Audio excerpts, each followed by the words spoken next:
Welcome to 2025. This is Lisa from Mobile Tech Review, and we are back. This is the OnePlus 13, and we're going to have a special appearance, and I'll talk a little bit about the OnePlus 13R, the more affordable option that OnePlus is offering this year.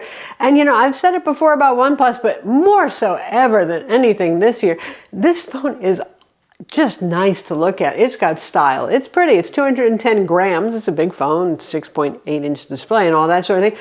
But it doesn't feel heavy. It's got slightly curved edges, but the glass is mostly flat, 2.5D. You've got things like a 6,000 milliamp carbon silicon battery, cutting edge. We're not seeing that yet, say in Samsung phones, for example. You've got obviously the Hasselblad branded triple cameras that we're going to talk about here. You've got the brightest max brightness on the screen yet, 4,500 nits. I mean, you can see it when we compare it to the S25 Ultra and the S25 Plus that we're also going to be reviewing soon, how literally those do pale in comparison. There's a lot of good stuff going on here, along with the new Qualcomm Snapdragon 8 Elite processor. But it's the phone that probably not so many in the United States are going to buy because it's not offered by carriers. You can get it from Best Buy, you can get it direct from OnePlus, and I would love to know in the comments, those of you who are in the United States, where we used to be very carrier-centric when it came to phones, where we get them, if now you are going off and buying them from Amazon or direct from the manufacturer's website and all that sort of thing, and how you feel about that, because this is worth looking at, which is what we're going to do now. So the price is $899. OnePlus went from being the flagship killer to trying to price into actual flagship territory, and now they dialed it back because it's very hard to ask the astronomical prices that Samsung and Apple ask for their top tier products, and they're back to what they're doing best. I would say that obviously is undercutting what the iPhone 16 Pro Max costs and the $1,300 S25 Ultra from Samsung, while offering a lot of the same top tier features, and in some cases more, like the ginormous battery and the very bright display and all that sort of thing. So good on them, and I hope this sounds like an infomercial, and it's not, but I mean, it's worth looking at if you're getting a little tired of the duopoly of Samsung and Apple iPhones in the United States. You get Android 15 with OnePlus's skin on top, which is a pretty restrained skin, I would say. I like a few things like the little alphabetical slider on the side and all that sort of thing, but it's pretty chilled out, and you're not going to see that doubling of applications that Samsung typically does, where they have their own gallery versus Google Photos and so on. This pretty much relies on the Google software. AI is still what everybody's talking about. I don't know how much many of you care about it. I'm guessing not a super lot yet when it comes to your phones anyway. But yes, we have AI here, and of course the Snapdragon Elite processor is capable of doing all that stuff more efficiently than ever, supposedly 44% more efficient and 44% faster and all that sort of thing than the Snapdragon 8 Gen 3 that preceded it last year. But mostly what you're going to find here is Google Gemini and Circle to Search, and the rest of the stuff is cloud-based, and those are image editing features that you can use, and they're pretty good for sharpening up photos and all that sort of thing. It's not to discount them, but just so you know that the focus here is pretty much the stock Google stuff with some of OnePlus's image editing stuff thrown in on top of them. $899 is the starting price. Currently, with their intro price, I have no idea how long that's going to last. You can get the higher tier model, which gives you 16 gigs of RAM and 512 gigs of storage for $899. It normally would be $999, so that's the cost savings there. The base $899 eventually will become the 12 gigs of RAM and the 256 gigs of storage. I think 12 gigs of RAM is just okay. I know some people are starting to worry about that with AI features and all that sort of thing. I wouldn't worry too much about it, but hey, if they're going to give you more RAM and more storage for the same price, obviously you want to take that. So the display is, well, OLED, LTPO, so that means variable refresh. It is QHD plus resolution, 120 hertz, and it has, OLED inherently has PWM, for those of you who hate that kind of flickering that can cause eye tiredness, but it has it at a very high hertz, so typically that doesn't bother people. That's a good thing.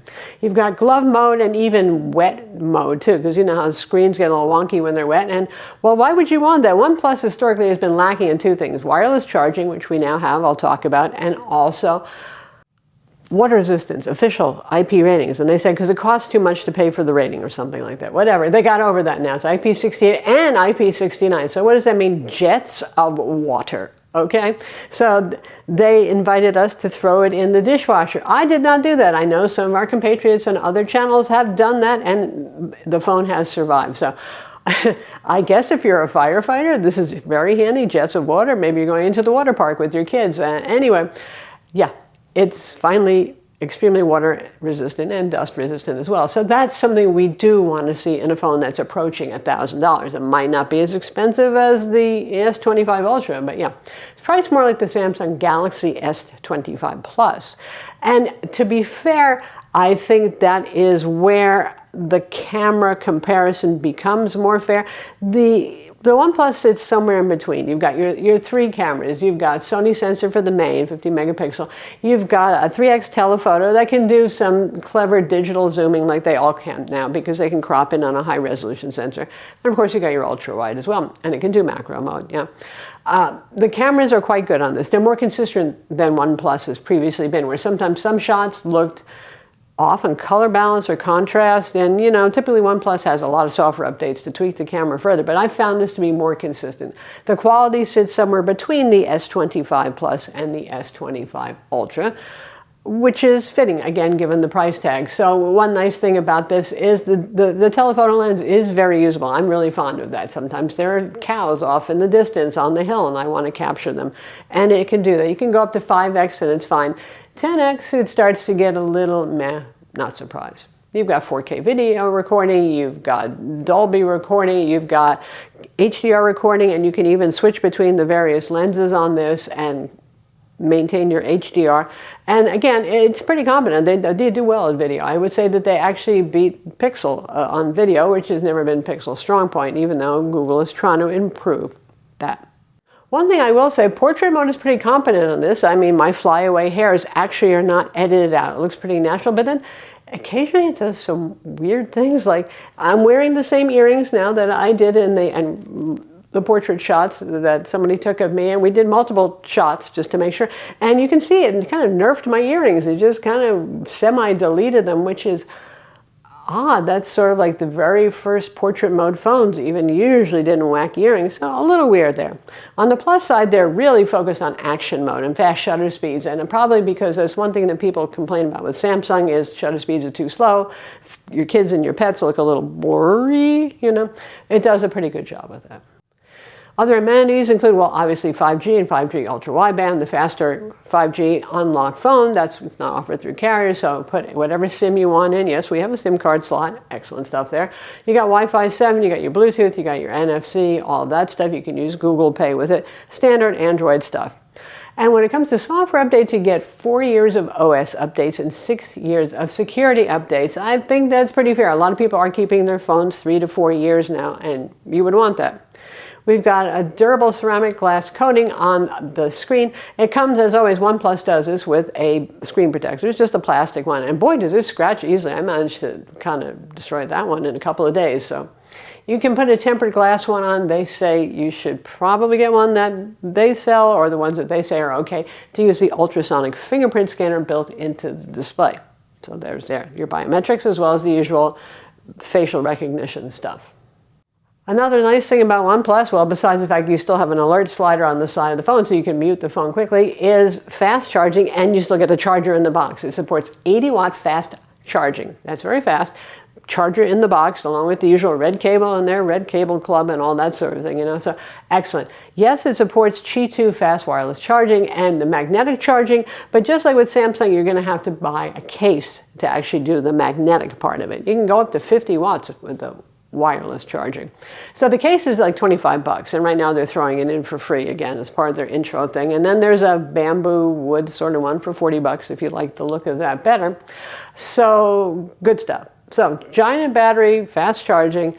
Battery runtimes on this about like an S25 Ultra, which has a 5,000 milliamp battery. So maybe I would have expected a little more. Maybe it's that wildly high brightness display, but still, given that the S25 Ultra, S24 Ultra previously, had extremely good battery life for an Android phone, that's acceptable. And given the fact that this thing charges so fast, that certainly helps too. A 10-minute top-up actually can make a difference.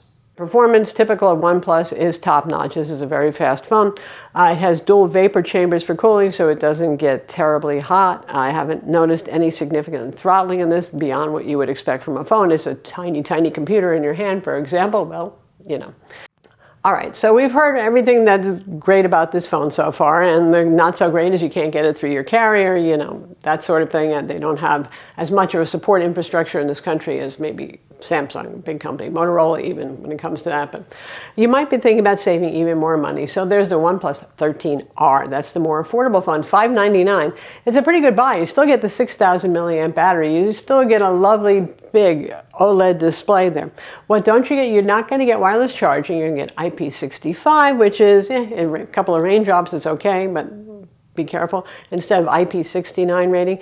And the telephoto is 2x zoom, which is kind of lame compared to 3x. But then again, at $599, and oh, well, you get the Snapdragon 8 Gen 3, which is the 2024 processor, not the 2025. Still fast now, I'm not too worried about that. But anyway, that's what you're giving up for that $300 for those of you thinking, well, maybe I could save even more money. I'm Lisa from Mobile Tech Review. Be sure to subscribe to our YouTube channel for more cool tech videos and hit the notification bell so you know about them.